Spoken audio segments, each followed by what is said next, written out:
Olá pessoal, sejam todos muito bem-vindos a este nosso videocast no Uniftec. E temos hoje dois convidados, dois professores, a professora Gabriela, seja muito bem-vinda, professora Gabriela. Obrigada pelo convite, tudo bom pessoal? E temos aqui conosco de maneira online o professor Jared. Tudo bem, Jared? Como é que está? Tudo bem, professor? Satisfação estar aqui com vocês. Muito bem, que legal. Então hoje o nosso tema do nosso videocast é sobre o medo de voar. E olhem que tema interessante, né, pessoal? E agora, já para a gente já começar questionando esses nossos convidados que estão aqui conosco, vamos pedir para eles, então, para contar um pouquinho sobre a história deles, como foi a primeira vez que eles voaram, se eles tinham medo de voar, ou só tinham aquele medo e depois que voaram perderam o medo. Vamos escutar um pouquinho a história deles. Vamos começar primeiramente aqui com a professora Gabriela e depois a gente questiona aqui o professor Jared também. Muito bem, pessoal, então a minha história com a aviação, né? O meu pai foi um cara que sempre acreditou muito em sonhos, né? Eu sou de uma cidadezinha de 30 mil habitantes, interior do Paraná, e quando a gente tinha ali uns 10, 12 anos de idade, meu pai nos levou para conhecer um aeroporto em Londrina, uma cidade um pouco maior. E aí foi o primeiro contato que a gente teve com a aviação, que era o objetivo do meu pai, né? Que a gente conhecesse aquele universo, que a gente almejasse aquilo, né? Bom, então comecei a vislumbrar esse universo da aviação, mas eu sempre tive muito medo de altura. E aí, o que eu fui atrás de conhecer, né, deste universo? Fui, então, conhecendo aos poucos o ambiente, né? Bom, já que eu tenho medo de altura, qual que é o escritório da aviação? A atmosfera. E aí, então, comecei a inclinar o meu estudo para meteorologia. Meteorologia. Isso aí. Então, eu tenho medo de altura, eu tenho medo de voar ainda hoje, mas eu conheço tudo que está acontecendo na atmosfera. Então, eu já sei o que o piloto vai passar, aquele meu trajeto, né, daqueles voos que eu tenho que fazer, eu estudo antes, já para ter aquele frio na barriga amenizado com aquelas turbulências, com aquelas coisas, então, e é muito disso que a gente tenta hoje também passar para os alunos, né, de ciências aeronáuticas. Então, todo esse ambiente que o voo está inserido, né, que é a atmosfera que hoje que é a minha linha de estudo. Que bacana. Vamos escutar agora um pouquinho o professor Jared, então. Jared, conta um pouquinho para nós aí a tua história, como é que é essa tua questão com o medo de voar, explica um pouco para nós aí.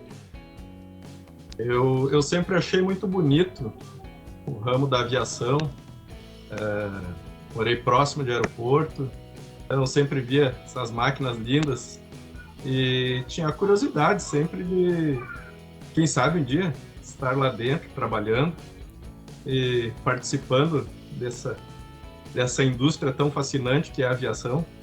Tem tantos ramos, mas foi depois do primeiro voo, a convite do meu pai também, que me levou para voar, uma escola pequena de aviação. Então eu fiz um voo com um instrutor e ele me mostrou o funcionamento básico de uma aeronave e foi o suficiente para mim me apaixonar e não querer mais desistir desse caminho.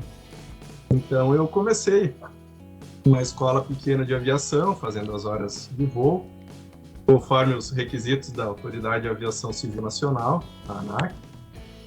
Mas ao longo da trajetória eu percebi também a necessidade de aumentar o conhecimento, de ampliar aquilo que eu já sabia sobre aviação.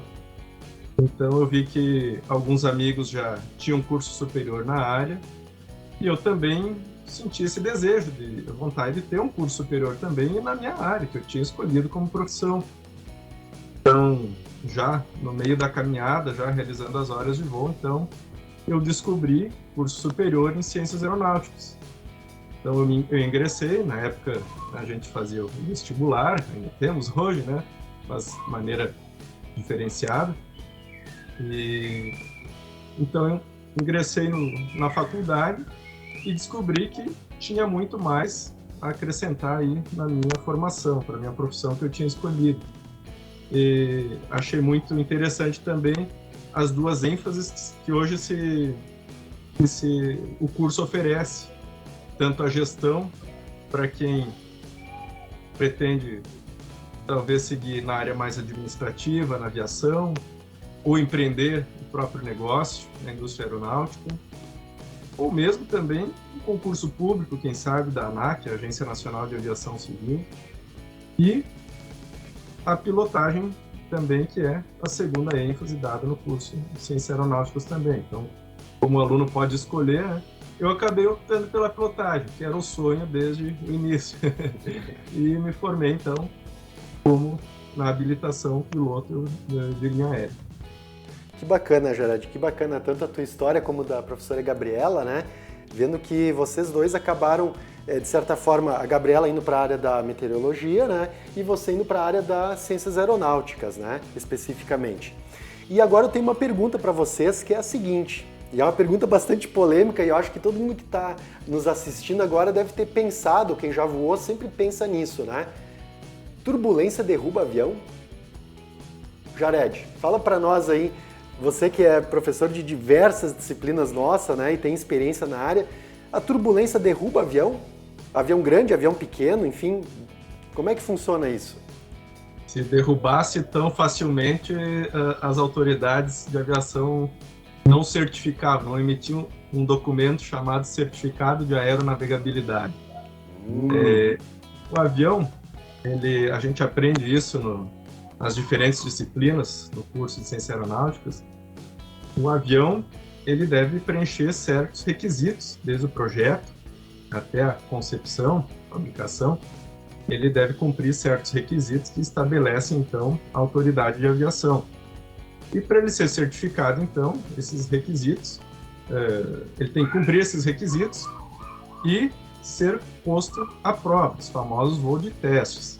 E nesses voos de teste, a aeronave, então, vai ser submetida a diversos chamados ensaios, né? Ou seja, ela vai ter que mostrar a capacidade, então, de suportar várias manobras, várias chamadas cargas de voo, que a gente diz, ou seja, ela tem que cumprir certos requisitos também de capacidade em relação à força G, como, por exemplo, uma aeronave de pequeno porte, ela deve cumprir pelo menos, né, ter a capacidade de suportar 3,8 Gs positivos e menos 1,52 G, então aí a parte negativa. Quando a gente fala em positivo, é a aeronave indo para cima, né? Quando a gente cola no banco do avião. Perfeito. Quando você cola no banco ali, né, está dando um G positivo. Então, a aeronave, ela tem que cumprir todas essas exigências para que se possa, então, ser capaz, né, estar apta a receber esse certificado. Então, a turbulência, para derrubar um avião, somente se for casos extremos, uma aeronave com manutenção deficiente, e isso é muito difícil de acontecer, porque na aviação a gente aprende também, na disciplina de segurança de voo, né, que as manutenções elas têm que ser periódicas, elas devem seguir um cronograma bem rigoroso. Então. E nos casos de aeronaves de transporte de passageiros, aqueles grandes aviões que a gente vê, como, por exemplo, o Boeing 777, Airbus A350, essas aeronaves, elas têm a capacidade, então, de flexionar certas partes para resistir à turbulência. Um Boeing 777, se você olhar durante uma turbulência para a ponta das asas, ela tem a capacidade de flexionar até 6 metros. 6 metros? 6 metros para cima ou para baixo. Caramba! É muito, 6 metros é quase 2 andares, vamos dizer assim, né? É bastante grande, vamos dizer assim, é assustador para quem olhar isso. Claro que dentro da janela você não tem noção que flexionou 6 metros, né? Mas é bastante, é uma envergadura bastante alta, né? Sim, sim. Por que isso tudo, né? Para permitir, então, suportar a turbulência sem que a asa quebre facilmente, né? Então, por isso, quando você olha através da janela ali, durante um voo, você vê a asa balançando, isso é previsto, isso é aceitável. Por quê? Porque o material ele tem que ter essa capacidade, né, de absorver, né, e dissipar, então, essas energias provocadas por uma turbulência. Que legal, que ótima explicação, Jared. E quem gosta de voar, ou quem tem medo de voar, vamos dizer assim, fica tranquilo, tanto quem gosta de voar e quem tem medo de voar, porque a explicação da maneira que você deu fica esclarecido que, obviamente, existem manutenções, existe toda uma questão proativa, né, e não reativa, né, na questão de aeronaves, né, e existe também toda a explicação que tudo isso vamos dizer assim, é calculado para que aconteça dentro de parâmetros aceitáveis, né. E na questão de meteorologia, professora Gabriela, como é que você pode explicar essa questão da turbulência? Ela derruba avião, a turbulência? A meteorologia, o que ela explica quanto a isso? Muito bem, antes de entrar nesse mérito, eu quero comentar que é cada susto que a gente leva que tem que ter um certo estômago para quem já tem um pouco de medo de altura, né?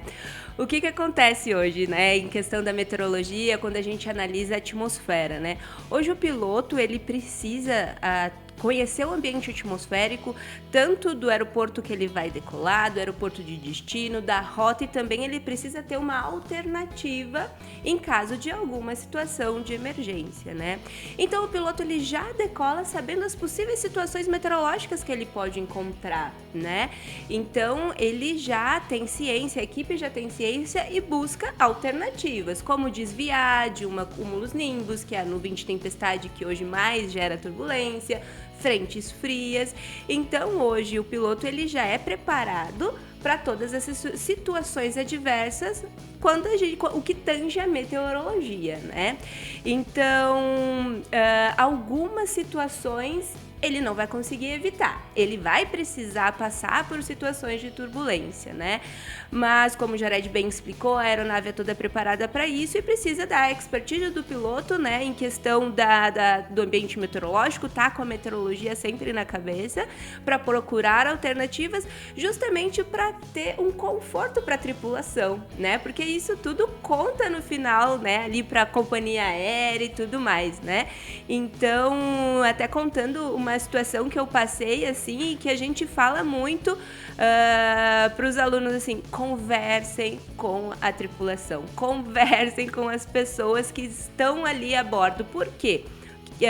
Às vezes a gente tá passando por uma região de turbulência que é algo tranquilo, que vai passar dali 10 minutos, mas quem tá no primeiro voo, imagina a sensação, o susto que não pode estar levando ali, né? Naquele primeiro voo, segundo voo, primeiras experiências, né?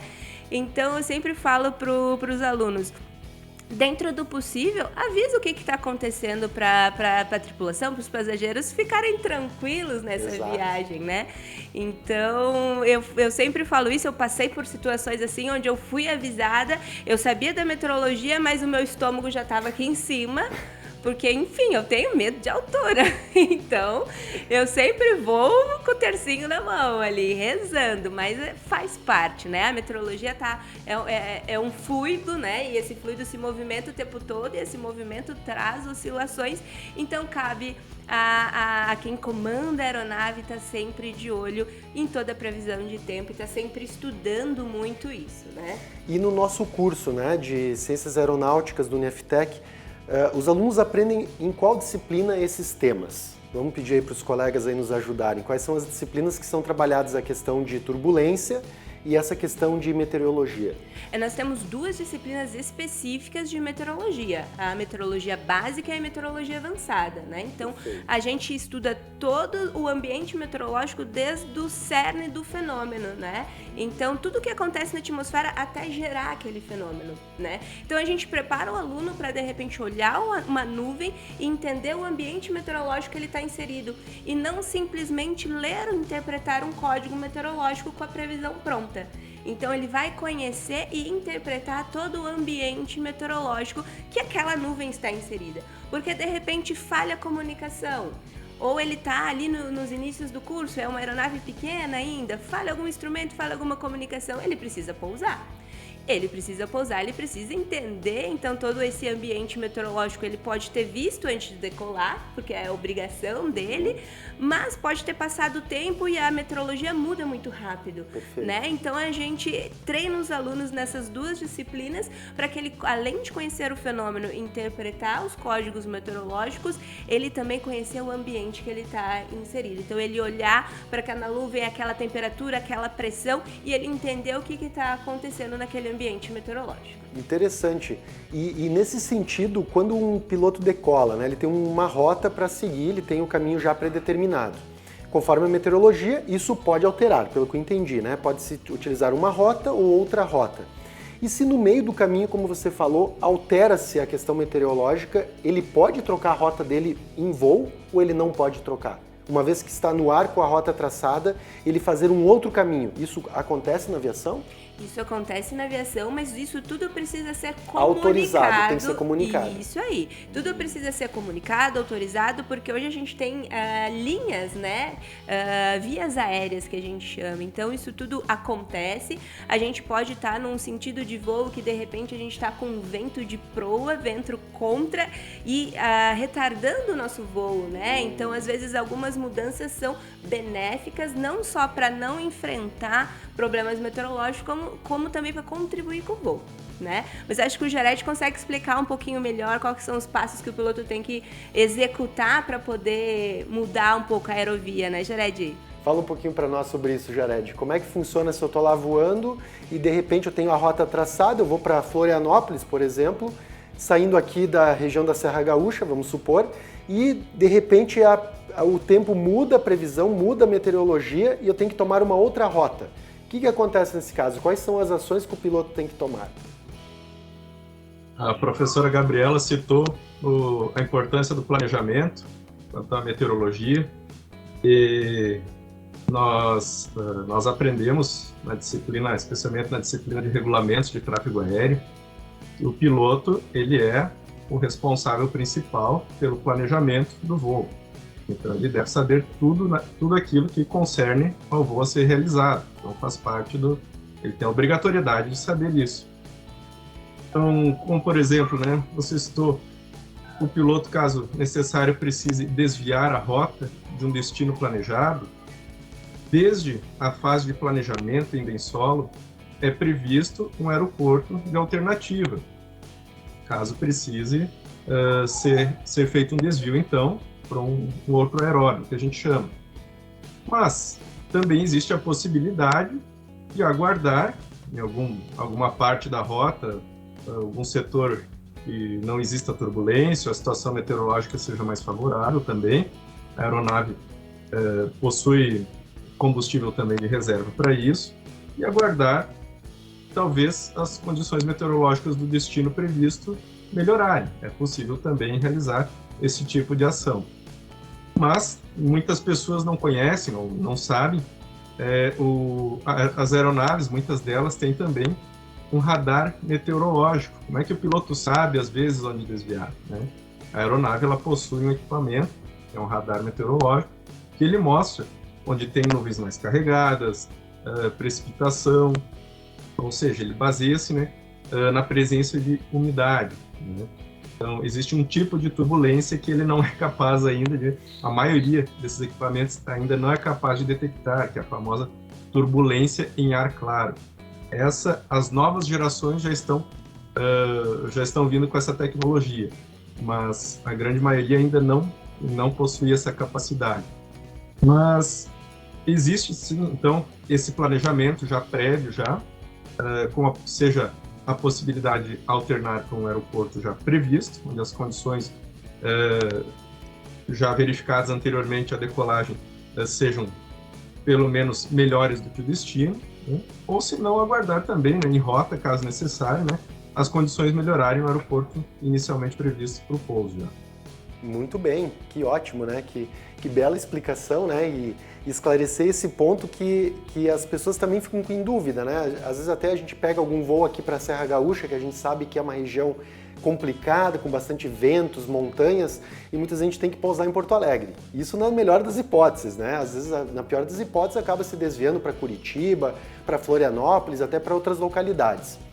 Mas nesse sentido eu queria fazer uma pergunta para vocês na questão de medo de voar. Muita gente compra um ticket aéreo, né? Compra a passagem aérea, vai lá na hora de embarcar, marca lá que é um avião. E chega na hora de embarcar, é outro avião. E quando vai embarcar, não é um avião turbojato, acaba sendo um avião de hélice. Eu vou dar um exemplo que acontece muito com os aviões ATRs, né? Que tem duas hélices, no caso, nas asas, e as pessoas olham para aquilo e dizem assim, eu não quero voar nisso, não quero voar nesse tipo de avião.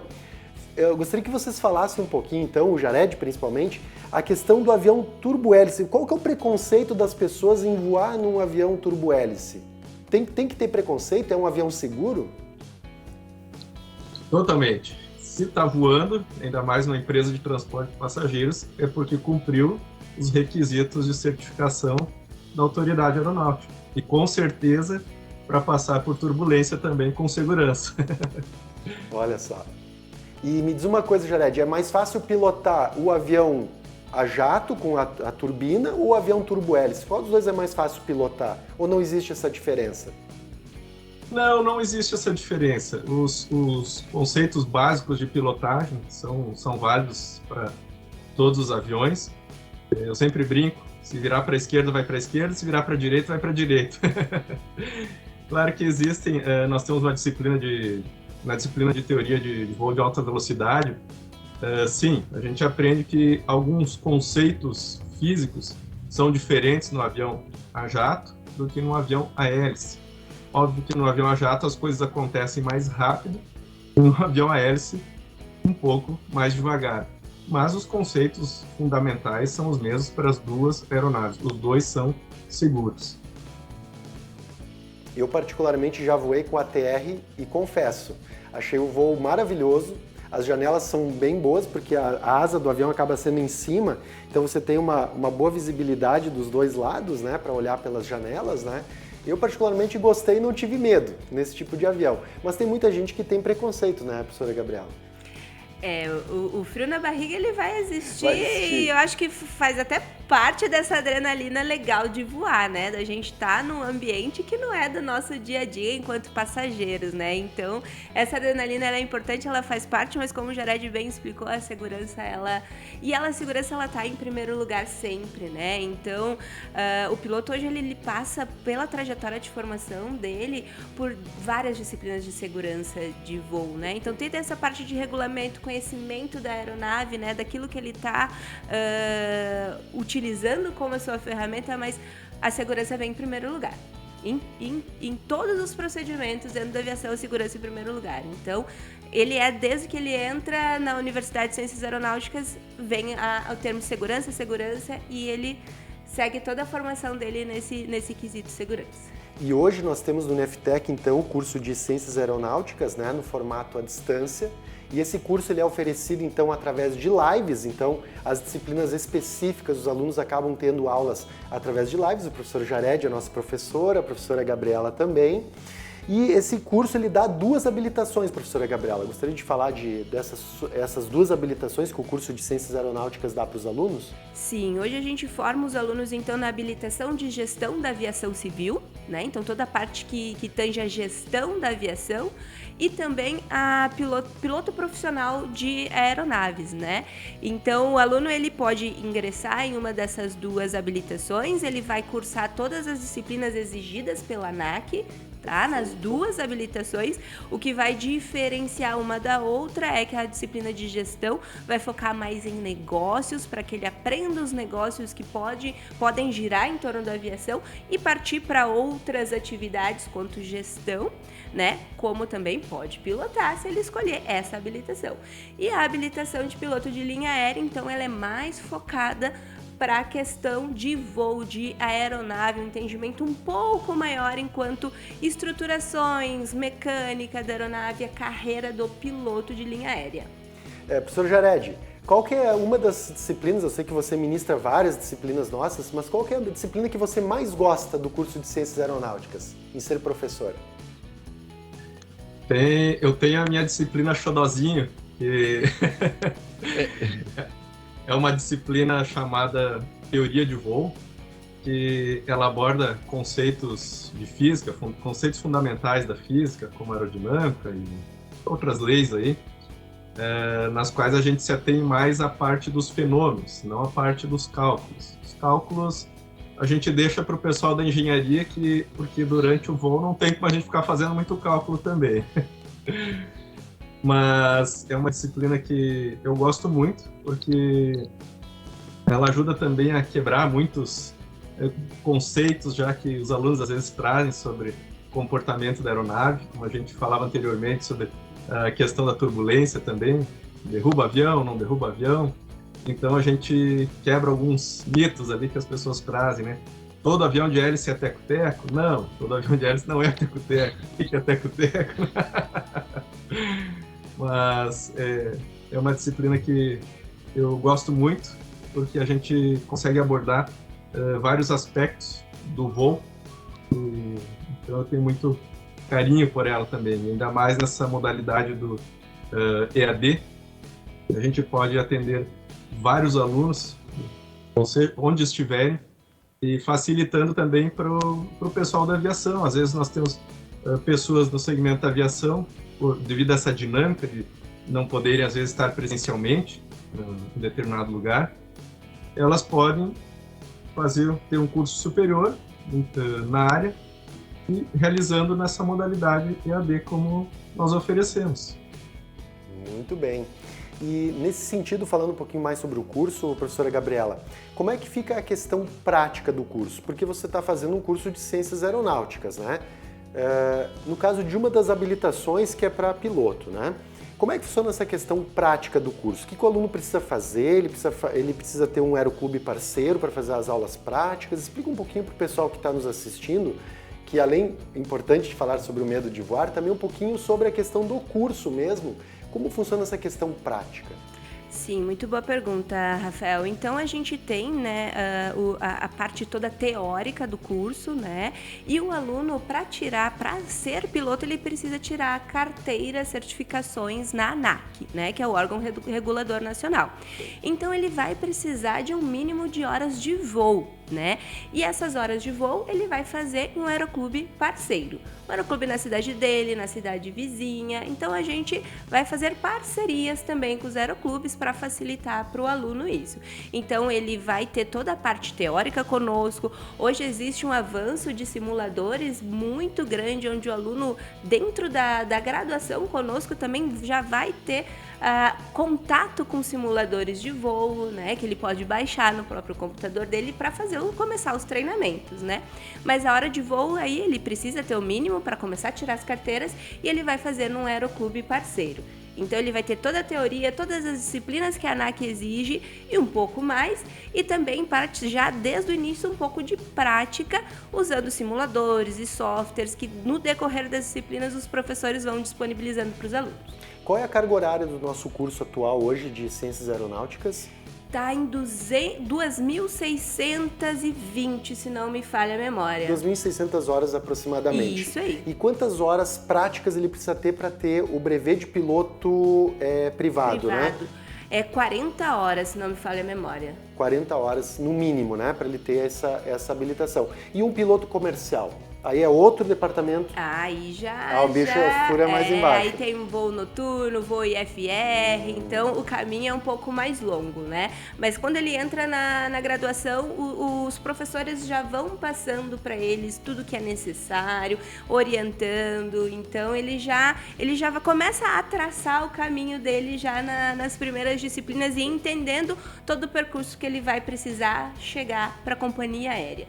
Mas hoje a gente já tem notícias que as companhias aéreas estão contratando pilotos com mais ou menos 500 horas de voo, 500 horas práticas de voo, as companhias já estão contratando. Perfeito. Para a gente finalizar, já chegando ao fim da nossa conversa aqui, eu gostaria que tanto o professor Jared quanto a professora Gabriela deixassem um recado para quem está nos assistindo, tanto na questão do medo de voar e também para vir estudar conosco aqui no Uneftec, já que lançamos esse curso no ano de 2023, né? Um curso novo aqui que faz parte do nosso portfólio dentro da educação à distância. Então, deixar um recado para os nossos futuros alunos e também um recado para quem tem medo de voar, para ter aquela tranquilidade, sabendo que existe toda uma ciência, existe toda uma engenharia por trás, que tudo é friamente calculado, vamos dizer assim, né? Nada é por acaso e nada é sem ter um planejamento. Professor Jared, pode começar contigo. Nosso curso ele aborda nas diferentes disciplinas vários aspectos relacionados, então, não somente ao voo, mas à aviação como um todo. Então ele traz o seu conteúdo programático, o conhecimento necessário para que seja, então, na área da gestão aeronáutica ou da pilotagem, para que o formando, então, ele saia, né, conclua o curso com esse conhecimento de que a aviação é algo seguro. Ele não precisa temer qualquer coisa que ele olhar, que enxergar num avião que está a perigo. Não, ele vai aprender os diversos lados que compõem, então, essa indústria tão bonita, tão fascinante que é a aviação. E o nosso curso, eu gostaria de acrescentar então que nós temos um grande diferencial, que é, como a professora Gabriela estava comentando, a questão das horas práticas, que o nosso curso não é atrelado à formação na parte prática. Então o aluno ele pode concluir, às vezes ele quer realizar seu planejamento financeiro, então o nosso curso ele não obriga a formação, a chegar na formatura e ter as horas práticas de voo já concluídas, não é obrigatório. Então, às vezes, facilita do ponto de vista do planejamento financeiro também do aluno. Mas cada um realiza, né? Cada um vai compor a sua estratégia aí de formação, mas eu gostaria de salientar isso, que nós não temos essa obrigatoriedade, né, do aluno se formar e com as horas práticas aí de voo. Que não devem ser baratas, né, professor Jared? As horas práticas de voo aí devem estar variando entre, imagino eu, entre 500 e R$1.000, imagino, um valor intermediário nisso. Então, 40 horas no mínimo, só fazer uma conta de padeiro dá para se ter uma ideia, né? E que bom que o aluno consegue se formar sem precisar ter essas horas práticas, né? Isso pode ser a primeira etapa, ele entra com uma base muito forte, muito sólida, e ele entra a posteriori com a parte das aulas práticas. Muito legal isso. Muito bom. Professora Gabriela, recado final aí para quem está nos assistindo, nos escutando na parte do medo de voar e sobre o nosso curso de Ciências Aeronáuticas. Pessoal, na aviação tem lugar para todo mundo. Eu sou um exemplo disso, eu tenho medo de altura, eu passo um nervoso toda vez que eu vou voar, mas na aviação tem espaço para todo mundo, né? E justamente por isso o nosso curso de gestão, né? Porque se eu não quero... Eu sou apaixonada pela aviação, mas eu não tenho a coragem de conduzir uma aeronave. Eu vou trabalhar em outras áreas de dentro da aviação. Então, na aviação tem espaço para todo mundo, né? E no que tange também essa questão do medo, né? Dentro do curso também os alunos são preparados com disciplinas de psicologia, de CRM, de lidar com o emocional, tanto da tripulação quanto dos passageiros, né? Situações de emergência. Toda a tripulação é treinada em situações de emergência e a gente tem as disciplinas que já dão a base para o aluno de situações de emergência, né? Então, a gente pode ter medo de voar, mas o piloto vai saber o mínimo e o básico que fazer se, por exemplo, alguém está tendo um infarto que levou um susto em uma turbulência, por exemplo, né? Então, a gente educa todos os alunos desde o início. As disciplinas do curso foram pensadas para a segurança, para o conforto dos passageiros. Então, a gente tem medo, mas a aviação tem espaço para todo mundo. Como eu comecei a minha fala, né, a aviação está muito relacionada com um sonho, né? E é um ambiente, assim, fascinante e a gente está aqui para ajudar todos, então, a atingir esse sonho da aviação, das ciências aeronáuticas como um todo. Sabe, só antes de encerrar, contar uma historinha para quem está nos assistindo. Eu, quando era criança, o meu pai me levava no aeroporto aqui da cidade, aqui em Caxias do Sul, onde nós estamos, para assistir a Esquadrilha da Fumaça. Vocês lembram da Esquadrilha da Fumaça? Existe ainda até hoje, né? Teve um tempo também que ela, enfim, ficou um pouquinho tímida, né? Mas agora sim que ela está voltando, né? Bastante eventos, enfim, que eles acabam cobrindo e participando. Mas eu adorava assistir a Esquadrilha da Fumaça. mas sempre ficava com o pé atrás para voar. Mas quando eu me informava sobre aquilo, quando eu lia, entendia um pouco sobre isso, obviamente eu ia perdendo esse medo, né? E hoje eu gosto muito de voar e sempre quando eu tenho oportunidade de fazer férias e pegar um avião para sair de férias, sempre incentivo, né? E gosto de fazer isso com as pessoas. Então, agradeço muito, professora Gabriela, professor Jared, por essa participação. É muito legal, você que ainda não é nosso aluno, que está nos assistindo e gostaria de conhecer mais, estamos à sua disposição, venha nos visitar presencialmente, se estiver aqui na região, ou algum polo parceiro, lembrando que temos polos espalhados por todo o Brasil, temos também unidades próprias, são elas Bento Gonçalves, Novo Hamburgo, Porto Alegre Zona Norte e Ibegem, e a nossa mantenedora é aqui na cidade de Caxias do Sul. Venha nos visitar, converse conosco, também pelas redes sociais. E muito obrigado, pessoal. Até o próximo vídeo. Até mais. Obrigada. Tchau, tchau. Tchau, tchau.